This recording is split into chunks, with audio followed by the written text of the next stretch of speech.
Years తర్వాత ఒక satisfactory Sankranti అండి నాకు. అంటే లాస్ట్ ఇయర్ కూడా చాలా పెద్ద హిట్ కానీ అనుకున్నంత సాటిస్ఫాక్షన్ లేదు డిస్ట్రిబ్యూటర్ సైడ్ నుంచి కానీ వీటి నుంచి కానీ. కొంచెం 100% ఒక సాటిస్ఫాక్షన్ ఉంటుంది కదా సినిమా హిట్ అయితే.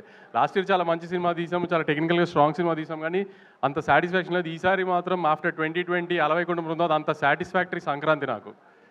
దానికి ఇలాంటి సంక్రాంతి మళ్ళీ ఇచ్చినందుకు ఆడియన్స్కి ఐఎమ్ రియలీ గ్రేట్ఫుల్ అండి. ఆడియన్స్తో పాటు ఈసారి ఏంటో ప్రతిసారి నన్ను బాగా ప్రేమగా చూస్తుంది. నా మీడియా కూడా ఈ సినిమా నాకు ఆడాలి అని చాలా గట్టిగా కోరుకున్నారు అందరూ. దానికి మీడియా కూడా చాలా థ్యాంక్స్ అండి. మీడియా అంతా ఒక్కొక్క స్టేజ్లో లాస్ట్ 6 monthsలో 2 సినిమాలు సరిగ్గా పర్ఫామ్ చేయనప్పుడు తర్వాత నుంచి ఇప్పుడు ప్రొడ్యూసర్ సర్కిల్లో కూడా ఇప్పుడు మా ఫ్రెండ్స్ కిల్లార్ సతీష్ గారు కానీ, సుప్రియ గారు కానీ, స్వప్నక్క కానీ, వెంకట్ బోయినపల్లి గారు, ఇలా మేము రెగ్యులర్గా తిరిగే వాళ్ళంతా, బాపీబాయ్ అందరూ కూడా ఖచ్చితంగా నాకు ఈ సినిమా ఆడాలని అదే ఫీల్డ్లో కాంపిటేటివ్ ఫీల్డ్లో ఉన్నా కూడా చాలా గట్టిగా అనుకున్నారు అందరు ఈ సినిమా ఆడాలి ఖచ్చితంగా మాకని. సో వీళ్ళందరూ బ్లెస్సింగ్స్తోనే యాక్చువల్లీ ఇంత హెవీ కాంపిటీషన్లో వచ్చినా విత్ స్టాండ్ అయ్యాం గట్టిగా. తర్వాత ఒక 72 hours నుంచి మా ఫ్యాన్ బాయ్స్ అంతా ఒకటే డ్యూటీ చేస్తున్నారు గ్రూపులు, సోషల్ మీడియా అంతా. ఫ్యాన్ బాయ్స్ అంటే మరి నా ఫ్యాన్ బాయ్స్ అలా అనుకోకండి, ఎవరి ఫ్యాన్ బాయ్స్ మీ అందరికి బాగా తెలుసు. సో మా బాయ్స్ అందరికీ చాలా థ్యాంక్స్. అసలు 72 hours నుంచి కంటిన్యూస్గా డ్యూటీ చేస్తున్నారు. ఇంకొక 1 week 10 days ఇలానే సపోర్ట్ చేయండి. పెద్ద రెవెన్యూస్తో ఎండ్ అవ్వాలి. మీకు ఎలాంటి రిటర్న్ గిఫ్ట్ ఇవ్వాలి, ఎంత రేంజ్లో ఇవ్వాలి అనేది నాకు బాగా తెలుసు. త్వరలో అన్నీ అనౌన్స్ చేస్తాము.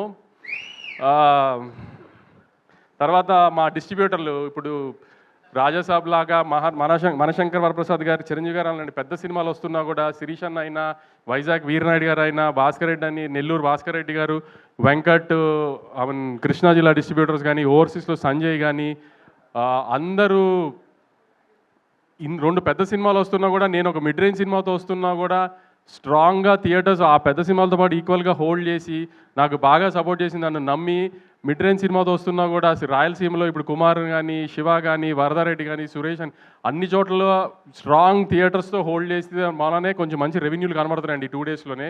ఇప్పుడు మా హీరో కానీ, చిన్మయ్ కానీ, హీరోయిన్ అంతా ఎక్సైట్ అయిపోతున్నారు 41 crores గ్రాస్ అని. అదంతా మా డిస్ట్రిబ్యూటర్లు మిడ్ రేంజ్ సినిమాను కూడా అంత గట్టిగా నన్ను నవీని నమ్మి అన్ని థియేటర్స్ హోల్డ్ చేశారు. దానికి చాలా థ్యాంక్స్ అండి డిస్ట్రిబ్యూటర్స్ అందరికీ. సారీ, నేను యాక్చువల్లీ సంక్రాంతికి సినిమా వేసి కొట్టాలనేది ఒక నాకు ఈగో. ఎందుకంటే ప్రతి ప్రొడ్యూసర్కి ముందు సంక్రాంతికి సినిమా పడి హిట్ అవ్వాలి, దానికి డిస్ట్రిబ్యూటర్ కమిషన్ వస్తే అది పెద్ద హిట్ అయితే అది ఒక చిన్న ఈగో సాటిస్ఫాక్షన్ కదా. సో అది మధ్యలో 2 సార్లు మిస్ఫైర్ అయినా ఈసారి దాన్ని 100% లేకపోతే 1000% సాటిస్ఫై చేసిన దానికి నాకు పూర్తిగా సపోర్ట్ చేసిన నవీన్కి వెరీ థ్యాంక్ఫుల్ యాక్చువల్లీ. ఎందుకంటే ఎప్పుడు సినిమా వచ్చి పోవటము, హిట్ అవ్వడం అని ఒక, కానీ సంక్రాంతి టైంలో వచ్చిన సినిమా ఇప్పుడు ఆడటం అనేది కొంచెము ఈగో ఫ్యాక్టర్ అయిపోతుంది ఎవరికైనా, ప్రొడ్యూసర్కైనా, డైరెక్టర్కైనా, హీరోకైనా అందరికి. ఎందుకంటే సంవత్సరం అంతా అది గుర్తుండదు సంక్రాంతికి వచ్చిన సినిమా అన్నట్టు లెక్కలో. సో అందుకని ఆ టైంలో హిట్ కొట్టడం అనేది చాలా ఇంపార్టెంట్ అందరికీ. సో నా ఈ 2026 జర్నీ సక్సెస్గా స్టార్ట్ అవ్వడానికి దానికి నాకు చాలా హెల్ప్ చేసిన నవీన్కి ఐఎమ్ రియలీ థ్యాంక్ఫుల్.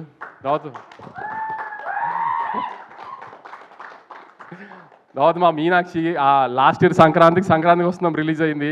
దాని తర్వాత నుంచి ఈ సినిమాలో పెట్టినప్పటి నుంచి నవీన్ తన మూడు ప్రకారం ఆన్ అండ్ ఆఫ్లో షూటింగ్ చేస్తాడు. నువ్వు ఏ సినిమా ఒప్పుకోవద్దు, ఎందుకంటే సడన్గా డేట్లు అడిగితే మళ్ళీ ఇబ్బంది అవుతుంది అని ఆపి తని పాపం ఏం సినిమా చేయనివ్వకుండా ఖచ్చితంగా సంక్రాంతికి హిట్ ఇస్తాం, నువ్వు టెన్షన్ పడకు, నువ్వు ఏం సినిమా రిలీజ్ లేదని టెన్షన్ పడగానే నువ్వు నాకు 1 year అంతా రిలీజ్ లేదు, ఇది రిలీజ్ తినేసేది బుర్ర నన్ను వెంకిని. కానీ అలానే ముందు ఈ సినిమాని అదే 12:30 చెప్పాను, అమ్మ తల్లి నీకోసం సినిమా లేకపోతే మా బుర్ర తినేస్తావు, సంవత్సరం అంతా రిలీజ్ లేదు ఇది అది అని. Now you happy no.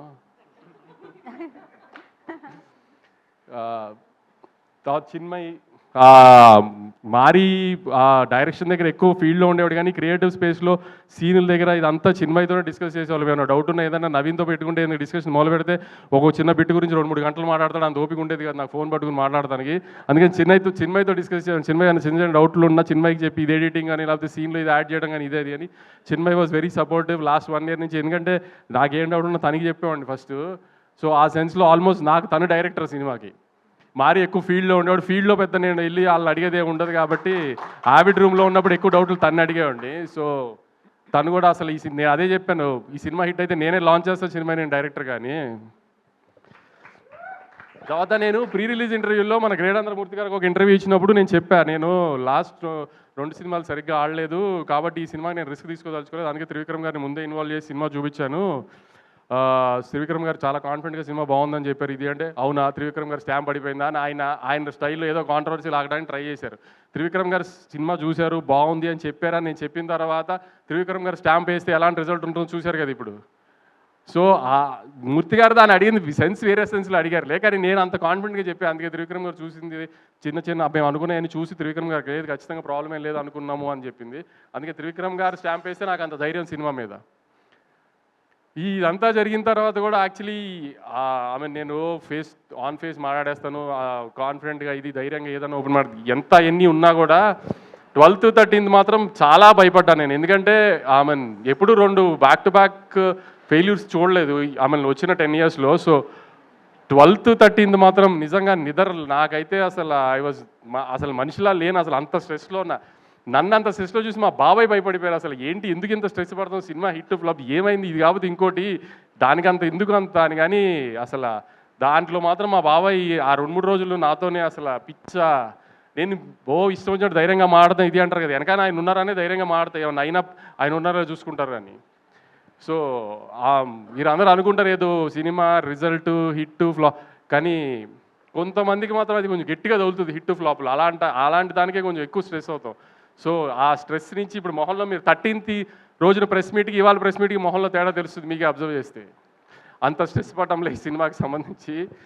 తర్వాత సుధీర్ అని నాకు ఈ ఫీల్డ్లో బాగా హెల్ప్ చేసి ఒక మనిషి ఉన్నాడు. ఏంటి అనేది అంత డీటెయిల్స్ చెప్పలేను కానీ లాస్ట్ 10 years నుంచి నా వెనకాల నుంచి ఉన్నాడు. నేను ఏం చేసినా ఎలా చేసినా నాకు బ్యాక్ ఎండ్ నుంచి ఉన్నాడు, బాగా సపోర్ట్ చేశాడు. అవుట్ ఆఫ్ ది వే వెళ్ళిపోతుంది ప్రతిసారి నాకు.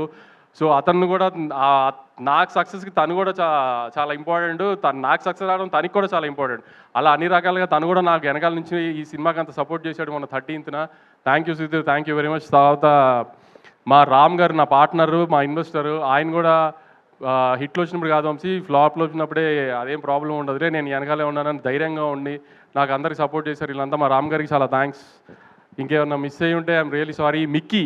మిక్కీ ఎప్పుడు ఏది ఓపెన్గా మాట్లాడడం నాతో, ఇది బాగుంది అది బాగాలేదు ఎప్పుడేం డిస్కస్ చేయడు. కానీ 10th 9th final mix check చేసేసిన తర్వాత నాకు వాయిస్ నోట్ పెట్టాడు. ఇప్పుడే 7th reel అంతా చెక్ చేసేసాను sir, I think we have a big winner on hand అని. ఫస్ట్ టైం మిక్కీ దగ్గర నుంచి అలాంటి ఒక వాయిస్ నోట్ కానీ అలాంటి ఒక జడ్జ్మెంట్ వినా నేను. తన పాట కూడా తను బాగుంది కదా, మీకు ఏం ప్రాబ్లం లేదు రిలీజ్ చేసేసి కదా అంటే యా సార్ అంటాడు. కానీ super sweet song, block buster song వేసేయండి బయటికి అలా మాట్లాడు. అలాంటిది మిక్కీ చెప్పాడు ఫస్ట్ టైం నాకు. దాని తర్వాత నాకు చమక్ చంద్ర ఈ సీన్లు మాత్రం కొన్ని ఇట్లా పాలిటిక్స్ దగ్గర వాకింగ్ సీన్ కానీ ఇది కానీ I really love them a lot. Yuvraj మీకు ముందే చెప్పాను, నా గుడ్ లక్ చామ్ యువరాజ్తో నాకు 2 కమర్షియల్ బ్లాక్ బస్టర్స్, ఇది రెండోది. ఇంకా తర్వాత మా టీమ్ మురళి కానీ నాని కానీ విఎంఆర్ కానీ నన్ను హింస పెట్టడానికి, నాకు సక్సెస్ వచ్చిన ఎంజాయ్ చేయడానికి అన్నిటికీ 12th 13th నేను పడిన హింసల్లో నన్ను ఇంకా హింస పెట్టడానికి మ్యాక్సిమం ట్రై చేశారు వాళ్ళందరికీ కూడా చాలా థ్యాంక్స్. ఇంకా సందీప్కి, వేణుగోపాల్కి, వంశీకాకాకి వీళ్ళందరూ బ్యాక్ ఎండ్ నుండి 5 సినిమాలు వస్తున్నప్పుడు సినిమాని జనాల్లోకి తీసుకెళ్ళి ప్రమోట్ చేయడం కూడా చాలా కష్టం. అలాంటి టైంలో కూడా వీళ్ళందరూ కొంచెం డే నైట్ ఉండి సినిమాని జనాల్లోకి మ్యాక్సిమం తీసుకెళ్ళడానికి ట్రై చేసాం. ఎందుకంటే ఆల్రెడీ ఒక పెద్ద సినిమా మార్కెట్లో హెవీగా వెళ్ళిపోయిన తర్వాత వచ్చి ఒక మిడ్ రేంజ్ సినిమాని కూడా జనాల్లోకి తీసుకెళ్ళి జనాలకి ఆ సినిమా వచ్చింది అది బాగుంది అని తెలిసేటట్టు చేసి దాన్ని టికెట్లు కొనాలి అంటే ఆ సినిమా టాక్తో పాటు దాన్ని జనాల్లోకి తీసుకెళ్ళడం ఎంత ఇంపార్టెంటో దానికి మా ముగ్గురు డిజిటల్ మీడియా కానీ, సందీప్ కానీ, పిఆర్ వేణుగోపాల్ గారు కానీ, వంశీకాక కానీ చాలా ఎఫర్ట్ పెట్టారు. చాలా థ్యాంక్స్ అండి అందరికీ. ఫైనల్ ఆడియన్స్కి నాకు ఆఫ్టర్ 6 years ఒక proper Sankranti commercial block buster ఇచ్చిన చాలా థ్యాంక్స్ అండి. ఈ సపోర్ట్ అంతా ఇలానే ఉంచి నెక్స్ట్ 2 weeks కూడా సినిమా చూసి మంచి లాంగ్ రన్ ఇచ్చి ఇంకా పెద్ద హిట్ చేయాలని కోరుకుంటున్నాను. థ్యాంక్స్ అండి.